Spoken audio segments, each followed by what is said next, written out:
ठीक, तो यहाँ पे पहला फीचर ये है कि साइटोक्रोम जो सी है आपका, ठीक है, साइटोक्रोम सी, और इसके साथ साथ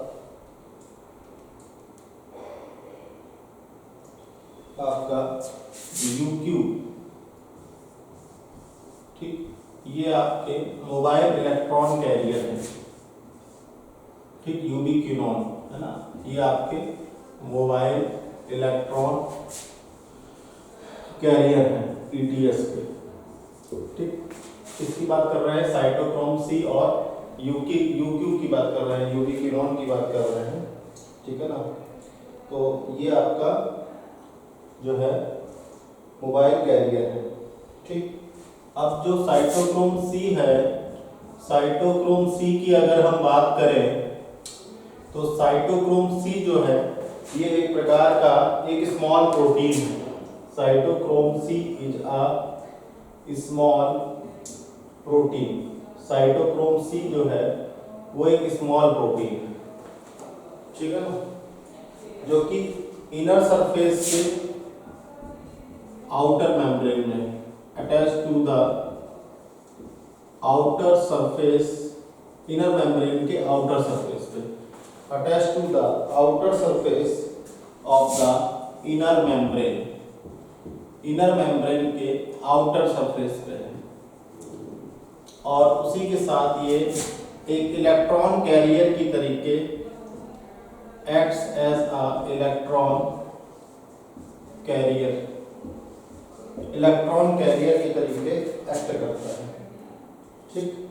तो ये इलेक्ट्रॉन कैरियर कहाँ से कहाँ, ये आपका कॉम्प्लेक्स थर्ड से लेके कॉम्प्लेक्स फोर्थ के बीच इलेक्ट्रॉन कैरियर का काम करता है, कॉम्प्लेक्स थर्ड से लेके कॉम्प्लेक्स फोर्थ के बीच, ठीक। तो यहाँ पे आपका जाता है साइटोक्रोम BC1, साइटोक्रोम BC1, और यहाँ पे साइट कॉम्प्लेक्स फोर्थ में जो आ जाता है cytochrome C oxidase, cytochrome C oxidase, ठीक। तो कॉम्प्लेक्स थर्ड से कॉम्प्लेक्स फोर्थ के बीच, ठीक। अब तीसरा फीचर ये कहता है कि हर साइटोक्रोम में अगर हम देखें, every cytochrome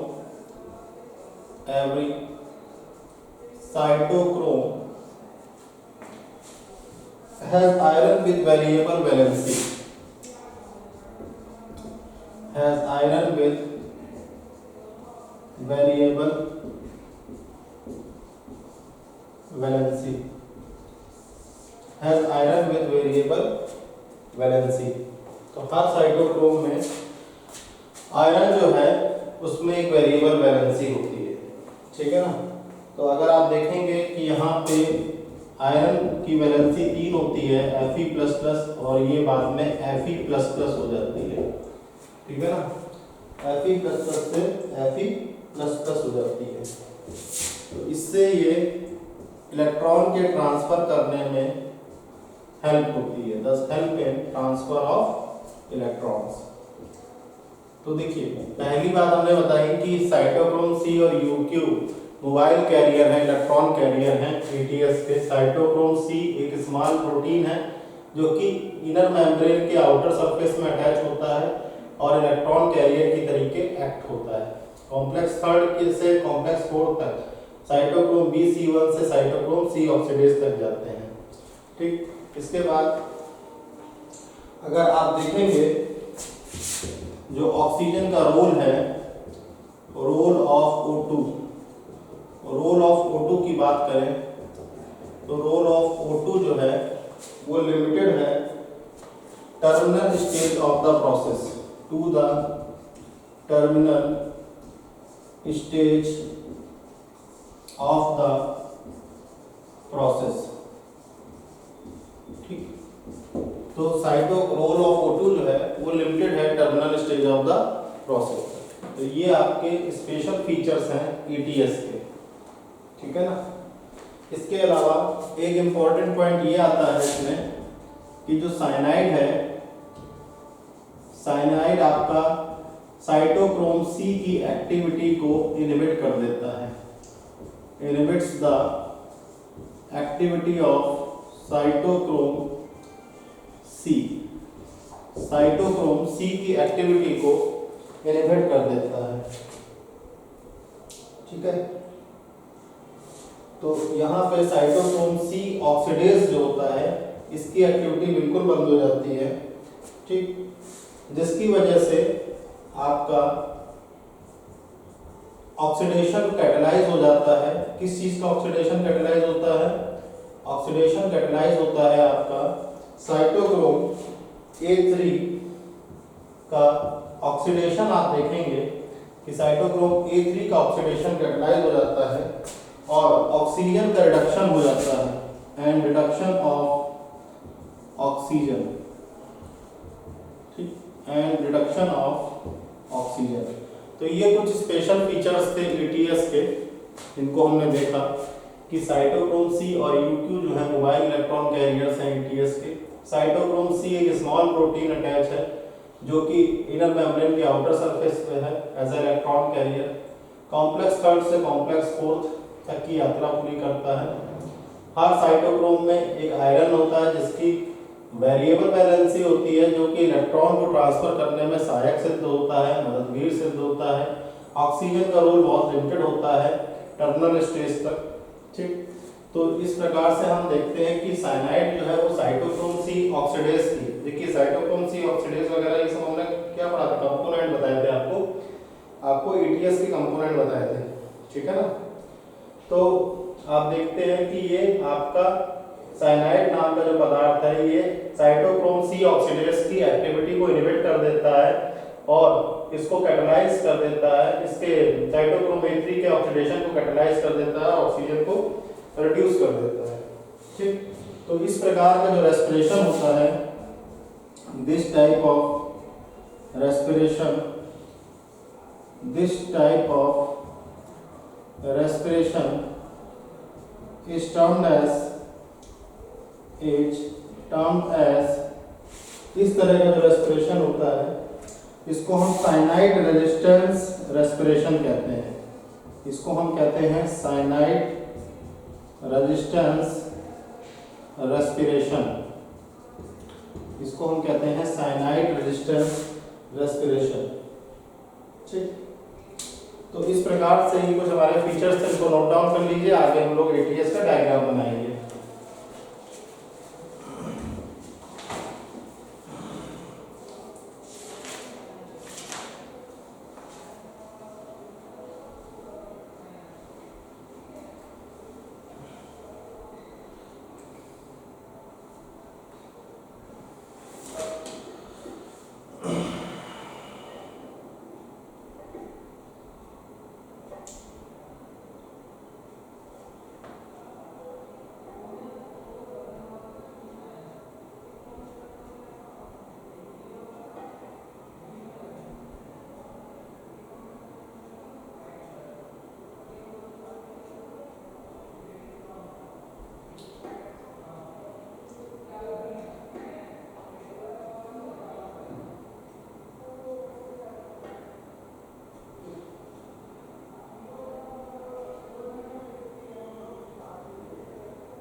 हेलो,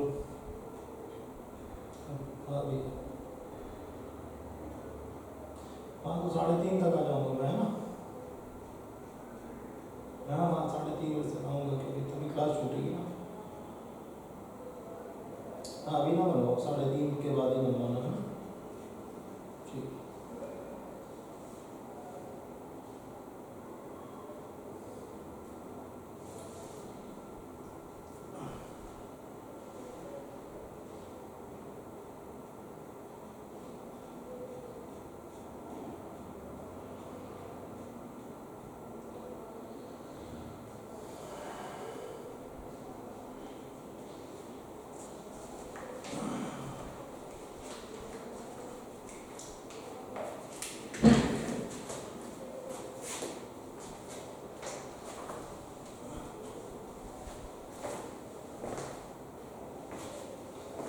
तो आगे बढ़ते हैं।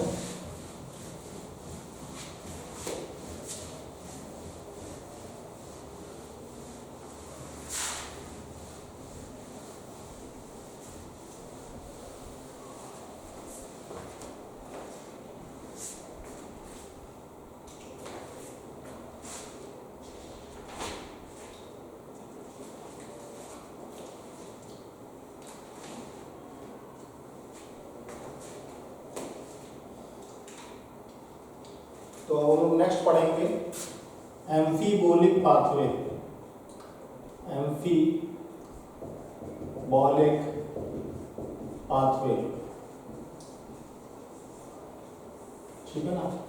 तो एम्फीबोलिक पाथवे पे चर्चा करेंगे कि एम्फीबोलिक पाथवे क्या है। अभी तक आपने पढ़ा होगा कि metabolism is a series of chemical reactions going inside the system. अब आपको पता है कि सबसे फेवर्ड जो सबस्ट्रेट है वो ग्लूकोज है। Glucose is favored substrate for respiration। Respiration के लिए ग्लूकोज जो है सबसे फेवर्ड सबस्ट्रेट है, ठीक। तो जितने भी कार्बोहाइड्रेट्स हैं वो सबसे पहले ग्लूकोज में कन्वर्ट होते हैं। All carbohydrates are first converted into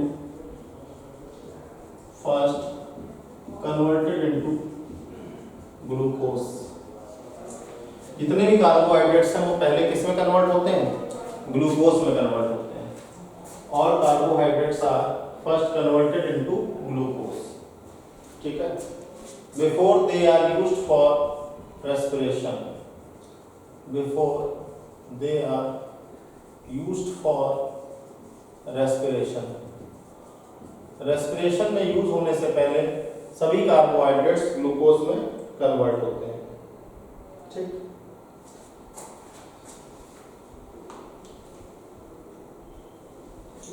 तो हमारा जो रेस्पिरेटरी पाथवे है, अगर हम रेस्पिरेटरी पाथवे की बात करें, ठीक, तो रेस्पिरेटरी पाथवे की अगर हम बात करें तो यहाँ पे हमको दोनों चीज देखने को मिलती हैं। यहाँ हमको कैटाबॉलिज्म भी देखने को मिलता है और यहाँ पर हमको एनाबॉलिज्म भी देखने को मिलता है। तो कैटाबॉलिज्म भी मिलता है और एनाबॉलिज्म भी देखने को मिलता है, ठीक। तो रेस्पिरेटरी पाथवे को आप हमेशा एम्फीबॉलिक पाथवे मानिए। ये आपका क्या है? एम्फीबॉलिक पाथवे है। रेस्पिरेटरी पाथवे क्या है? एम्फीबॉलिक पाथवे है, रेदर देन कैटाबॉलिक पाथवे। इसको हमें एम्फीबॉलिक पाथवे मानना चाहिए, ठीक। तो आपको पता होना चाहिए कि यहाँ जो फैट्स होते हैं, फैट्स आपके ब्रेक डाउन होते हैं ग्लिसरॉल में, ठीक। फैट्स आपका ग्लिसरॉल में ब्रेक डाउन होते हैं और इसी के साथ साथ फैटी एसिड्स में भी ब्रेक डाउन में होते हैं। तो फैट्स आपके ग्लिसरॉल और फैटी एसिड दोनों में ब्रेक डाउन होते हैं, ठीक। अब अगर फैट्स को आगे रेस्पायर करना है, फैटी एसिड को, फैटी एसिड की अगर हम बात करें, इनको रेस्पायर करना है तो इनको पहले कन्वर्ट होना पड़ेगा एसिटिल कोएसिटेट में, ठीक। किसमें कन्वर्ट होना पड़ेगा? एसिटिल कोएसिटेट में, ठीक। इसी साथ जो ग्लिसरॉल है इसको कन्वर्ट होना पड़ेगा PgAl में, तभी ये दोनों ग्लाइकोलिटिक पाथवे में एंटर कर पाएंगे। इसी के बाद ये ग्लाइकोलिटिक पाथवे में एंटर कर पाते हैं, ठीक है ना। तो यहीं पे आप फैट्स के अलावा अगर आप प्रोटीन को देखेंगे तो प्रोटीन भी आपका डिग्रेड हो जाता है अमीनो एसिड्स में। किस में डिग्रेड हो जाता है? अमीनो एसिड्स में डिग्रेड हो जाता है, और ये काम करता है आपका प्रोटीएजेस। प्रोटीएजेस का काम है प्रोटीन से अमीनो एसिड बना देना, ठीक। तो प्रोटीन से अमीनो एसिड्स आपके प्रोटीएजेस के द्वारा बनते हैं, ठीक।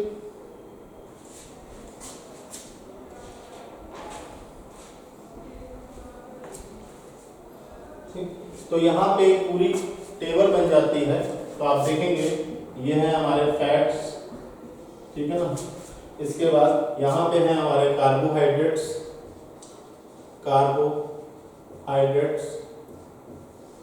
ठीक। और यहाँ पे है हमारा प्रोटीन्स। 3 चीजें हैं हमारे पास, ठीक। तो यहाँ पे आप देखेंगे फैट्स आपको क्या बना देगा? फैटी एसिड और protein, fatty acid and proteins बना देगा, ठीक है ना। और कार्बोहाइड्रेट्स की अगर हम बात करें तो कार्बोहाइड्रेट्स आपके सिंपल शुगर में टूट जाते हैं। किस में टूट जाते हैं? सिंपल शुगर में। और आपको पता है कि सिंपल शुगर का एग्जाम्पल है ग्लूकोज। सिंपल शुगर का एग्जाम्पल क्या है? ग्लूकोज, ठीक। प्रोटीन की बात करें तो प्रोटीन हमारे ब्रेकडाउन हो जाते हैं अमीनो एसिड्स में। प्रोटीन आपके ब्रेकडाउन हो जाते हैं अमीनो एसिड्स में। अब जो ये ग्लूकोज हमको मिल रहा है तो ग्लूकोज हमारा ये कन्वर्ट हो जाता है आगे ग्लूकोज 6 फास्फेट में, ठीक। और ये ग्लूकोज 1,6 फास्फेट में टूट जाता है, मॉडिफाई हो जाता है, ठीक। और इसके बाद आप देखेंगे कि ये अमीनो एसिड्स हैं, ये यहाँ पे आपके यहाँ पे हमारी चल रही है क्रेब्स साइकिल, ठीक है। क्रेब्स साइकिल चल रही है, ये यहाँ पे इस तरीके से एंट्री होती है, और ये फैटी एसिड और प्रोटीन की भी एंट्री होती है। तो मतलब fatty acid, carbohydrates, fats, carbohydrates और प्रोटीन्स, इसमें आपको कैटाबॉलिक भी दिखेगा और एनाबॉलिक भी दिखेगा। इसीलिए रेस्पिरेशन को हमने एम्फीबॉलिक पाथवे नाम दिया है, ठीक।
तो अब हम लोग पढ़ेंगे एनारोबिक रेस्पिरेशन।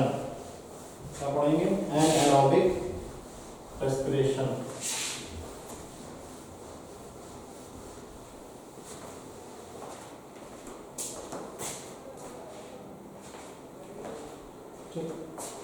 तो एनारोबिक रेस्पिरेशन की अगर हम बात करें तो एनारोबिक रेस्पिरेशन को हम फर्मेंटेशन के नाम से भी जानते हैं। एनारोबिक रेस्पिरेशन, इसको हम फर्मेंटेशन के नाम से भी जानते हैं। ठीक, तो आपको पता होना चाहिए कि फर्मेंटेशन में बहुत ज़्यादा एनर्जी रिलीज नहीं होती है। In fermentation not much energy is released, not much energy is released, बहुत ज़्यादा एनर्जी रिलीज नहीं होती है। ठीक ठीक, तो कितना? लगभग ये मान के चलिए less than 7%, less than 7% of the glucose energy is released, energy is released, 7% से कम एनर्जी रिलीज होती है। ठीक, और सारी एनर्जी आपकी high bond energy of ATP में ट्रैप भी नहीं होती है। Not all of it are trapped in the high energy bonds, high energy bonds of ATP. ATP के हाई एनर्जी बॉन्ड्स में ट्रैप भी नहीं होती है। ठीक, तो फर्मेंटेशन की अगर हम बात करें तो फर्मेंटेशन आपके दो प्रकार के हैं। Fermentation is of two types. Fermentation आपके दो प्रकार के हैं। पहला है आपका अल्कोहलिक फर्मेंटेशन। फर्स्ट है अल्कोहलिक फर्मेंटेशन, इसको हिंदी में किण्वन कहते हैं। फर्मेंटेशन को अल्कोहलिक फर्मेंटेशन है। यहाँ पे क्या होता है कि जो हमारा ग्लूकोज है, ग्लूकोज है C6H12O6। ठीक, तो ग्लूकोज हमारा पहले कन्वर्ट हो जाता है 3PgAl में, जिसको हम बोलते हैं फॉस्फोग्लिसरॉल्डिहाइड।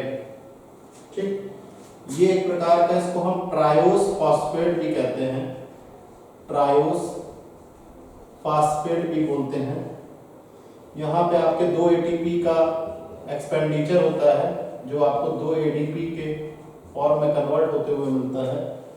ठीक, इसके बाद आप देखेंगे कि यही 3PgAl जो है आपका, ये आगे जाके आपका यहाँ जो 2 ADP हैं, ये आपके फिर से 2 ATP देते हैं, और इसी के साथ 2 NAD प्लस जो है ये 2 NADH plus H plus 2H plus. ठीक, तो ये आपका जो है पायरुविक एसिड बना देता है। ये आपको क्या देता है? पायरुविक एसिड देता है। ठीक,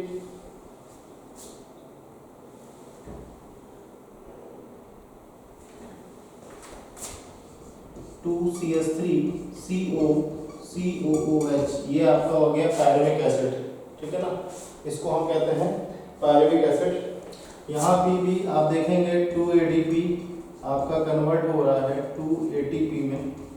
ठीक है, अब देखिए, अब यहाँ पे क्या होता है, यहाँ पे आप देखेंगे कि ये जो 2 NADH प्लस 2H प्लस था, ये आपका यहाँ पे यूज होगा 2 NADH प्लस 2H प्लस, यहाँ पे यूज हो जाएगा।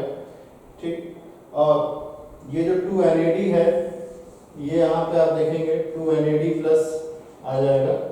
ठीक, अब ये पायरुविक एसिड जो है आपका, थोड़े समय बाद आप देखेंगे कि पायरुविक एसिड जो है ये आपका एसिटल्डिहाइड में कन्वर्ट हो जाएगा, क्योंकि यहाँ पे एक एंजाइम वर्क करेगा, पायरुवेट डिहाइड्रोजनेस, पायरुवेट डिहाइड्रोजनेस, तो एक एंजाइम आ जाएगा पायरुवेट डिहाइड्रोजनेस। ठीक, तो ये आपका बना देगा 2CH3CHO एसिटल डिहाइड बना देगा। क्या बना देगा? एसिटल डिहाइड बना देगा।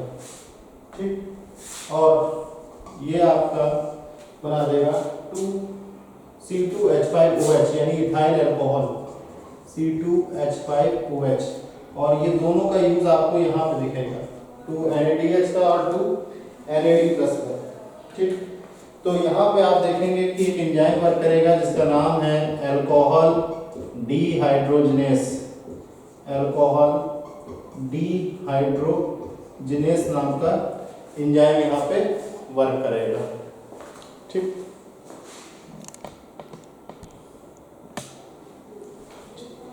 तो इस हिसाब से ये हमारा हो जाता है अल्कोहलिक फर्मेंटेशन। ठीक, अब दूसरा टाइप का फर्मेंटेशन आता है, इसको हम कहते हैं लैक्टिक एसिड फर्मेंटेशन। इसको हम कहते हैं लैक्टिक एसिड फर्मेंटेशन। देखिए, इसमें आपको बहुत ज़्यादा दिमाग लगाने की जरूरत नहीं है। जहाँ पे आपने पायरुविक एसिड देखा है, पायरुविक एसिड बन रहा है।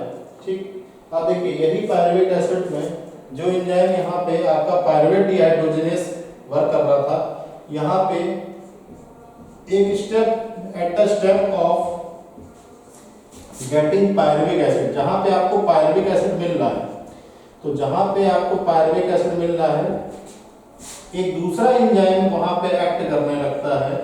अनदर एंजाइम स्टार्ट्स एक्टिंग, दूसरा एंजाइम एक्ट करने लगता है जिसका नाम है लैक्टेट डिहाइड्रोजिनेस।